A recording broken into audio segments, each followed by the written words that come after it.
Children, we go ahead with the next topic, that is the civil war that broke out in Russia. Now, what is civil war? It is not a war which is fought from outside.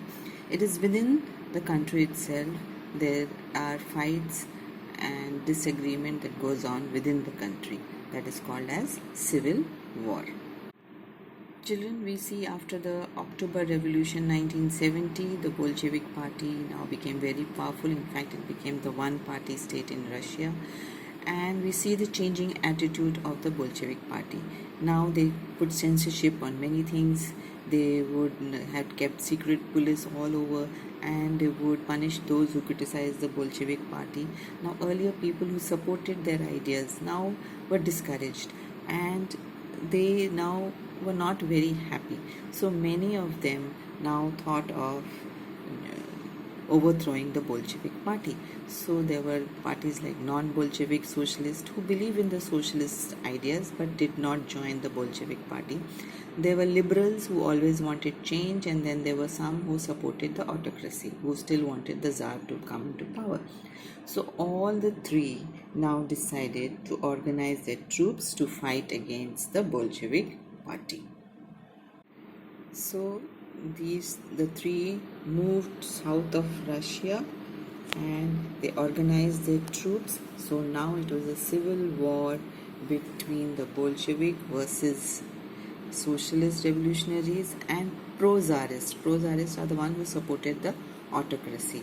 So we see Bolsheviks in red, socialist revolutionary in green, and the pro-Tsarist in white. So you will say, teacher, this is like a flag. Yes. So we have a civil war going on. One side it is the reds, and the other side it's a joint effort of the green and the white. So you must remember, red is Bolshevik, green is socialist revolutionaries, and the white are the pro-Tsarist. Now the greens and the whites, as I told you, the greens were the socialist revolutionaries and the whites were the pro-Tsarists who were in supporters of autocracy. They joined hands and organized their troops, and they were backed by countries like France, Britain, Japan and America. Now you will tell me, teacher, this is a civil war which was going inside the country. How come outside people came to support? Now they did not come to fight a battle. They sent support, like through money or through soldiers. They just sent them to help them fight a battle against the Bolshevik party, because they were also worried about the growth of socialism in Russia. They did not want the socialism to grow in Russia, and that is why they agreed to help both the greens and the whites. Children, by 1918 and 1919, the greens and the whites now mostly controlled most parts of Russia. Okay. Now you will ask me, if the Bolsheviks were in power, what was the army doing? The army could have managed the entire thing. Now we'll just look into what was the army doing. Now children, when the Bolshevik party was in power, it had remembered that it had ordered land distribution to the peasants to seize away the land for the nobility and start growing their crops there. So when this land distribution happened, the army began to break up. Now what does this mean, army began to break up? Most of these soldiers belonged to the farmer background. Yes, they were farmers and they had joined the army. So now when the land distribution started, they also now wanted to go back home and take their land. So now the army began to break up. There was hardly anyone who was there. And okay, so you see, the army also could not do any much help for the Bolshevik party. So you see, children, these were the reasons which led to the civil war, and along with the civil war, what happened? There was looting, there was banditry going on, that means dacoity was going on, there was famine, because all of them were fighting amongst each other, led to civil war, and not much attention was given to the agriculture. As you know, 80% of the people were involved in agriculture in Russia. So with this civil war, there was disruption in the entire country. Children, the whites, as I told you, who were supporters of autocracy, they also supported private property. They wanted the individuals to have their own private property, and they started doing atrocities on the farmers and a cruel behavior towards the farmers, because they wanted the land back. As I told you, the Bolshevik had redistributed the land to the farmers, which belonged to the nobility, and they started doing cruel acts like even physical violence on them to get back the land from the farmers. And this was not like the others, that is the non-Bolshevik supporters. They did not like this. Okay, so we see a disintegration and a rift between the whites and the greens now. Now, due to the actions of the whites, that is the pro-Tsarist, who were supporters of private property, they were criticized and they lost support of all the non-Bolshevik Socialist Party also, and we see soon the Reds were gaining popularity. So we see by January 1920, the Bolshevik Party gained support from the non-nationalist, non-Russian people who were there, joined the country, and from the Muslim jihadists. Okay, so we see the growing power of the Bolshevik again in Russia all over. But at times they were confused whether to support them or not, because due to some of their actions which were not liked by people, so they were confused. But anyway, somehow they gathered more power due to the support of some non-Russian nationalists and Muslim jihadists. I have already explained to you who were the Muslim jihadists in the previous video. Now, why were the people confused whether to support the Bolshevik party or not? It happened so there was a place called Khiva where these Bolshevik parties killed the local nationalist leader, saying that they did not support socialism. This was not liked by the people. Okay, so now they were confused whether to support them or not, although they were gaining popularity in Russia. They were also confused with the policy of nomadism that had started by the Bolshevik party. Now, what is nomad? All of you know, when people wander from place to place with their cattle in search of food and fodder, okay, and they keep moving from place to place. Now, the Bolshevik party put restriction on these nomads. They did not want to make them wander from place to place. In fact, they wanted them to stay in one place. So this was not liked by many of them. And so people were confused whether to support the Bolshevik party or not. The Bolshevik party realized their mistake by killing the national leaders in Khiva and by their nomadism policy.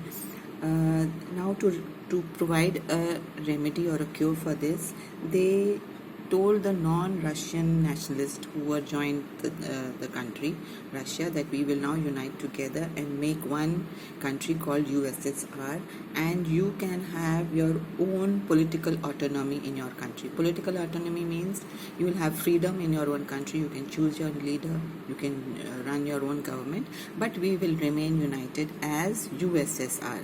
Okay, so that was the policy of the Bolshevik party, and they were gaining more popularity and now became again powerful in Russia.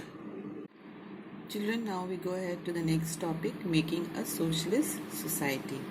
Now we have all this while we have learned the story of the February Revolution, the October Revolution, and we were thinking that things are moving towards normalcy. Then we see the Civil War, and then we see the challenges, and then we see how the Bolshevik party is again gathering power. Now once they gather power, they now want to work towards making Russia a socialist society, and they started work on that.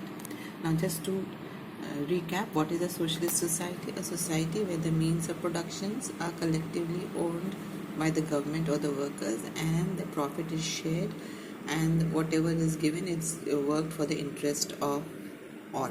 Okay, so basically there is no rich and poor. It is a communist society, okay, where everyone is considered as equal and everything is shared among all. So now the steps that the Bolshevik party do was to nationalize all industries and banks. They were now in control of the government. They were no longer privately owned. Now they decided that everything will be centrally planned. The government will plan and the government will look into everything. So centralized planning was now done. Everything will be looked after by the center. They also developed a 5-year plan, like we have learnt last year. India also has a 5-year plan. The first 5-year plans was on agriculture, and the next 5-year plans was developing dams and industry, isn't it, in India? So similarly, they also had developed a 5-year plan targeting what they're going to achieve in these years. Now, the first two 5-year plans are very important. It was in 1927 to 1932, and then in 1933 to 1938. Now, these two 5-year plans really worked well for them. There was a lot of industrial growth. Okay, a lot of factories came up, new cities were born, and then you can see they increased their oil production, coal production to so much it was almost 100% efficiency. Okay, so there was lots and lots of progress going on in Russia, and they were working towards this socialist society. So let's recap. Banks and industries were nationalized. Peasants did a lot of collective work. All the peasants got together from the land that they had taken away from the nobility. They all worked together, and the profit was shared among all. Then we said the centralized planning was done. Everything was now under the hands of the government, under the control of the government. And the government also started using 5-year plans. Every 5 year they would target on a certain things. So these two 5-year plans were developing industrializations, new cities were coming up. So we see a great huge jump in the economy, and they were really doing well. But that doesn't mean that doesn't have a dark side. Yes, since there was so much of construction, the workers had to live in poor working conditions. There was no sanitation. They hardly had any rooms, and their life was very hard. The harsh climate, they had to work. And then we see that everything was not going smoothly. The factories had to stop due to strikes and everything. And they said that there were 550 stoppages in a year. So this was the dark side of the uh, things that the government was doing in order to improve the economy of the country. Now, children, let us see what were the efforts made by the government to improve the situation. We saw the dark side. Yes, just recap the dark side, because the workers lived hard lives and poor working conditions, frequent stoppages. They had to stop work, almost 550 stoppages in a year, which was too much. Now they needed to improve the conditions, so the government took following steps.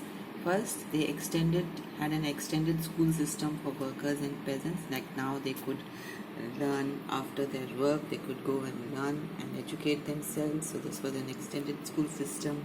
What else did they do? They made crutches, were established in factories for children, where the women who were working in the factories could leave their children and then work properly in the factories. Quarters were made for the workers. Yes, a kind of special houses were made which had proper sanitation for the workers. All this was done. So you can see here is a crush where the children of the women working in the factories were looked after. They also made cheap healthcare facilities for people so that they could get themselves tested properly. Yes, all these were given by the government, but since the resources were limited, these things did not have any much impact on the society.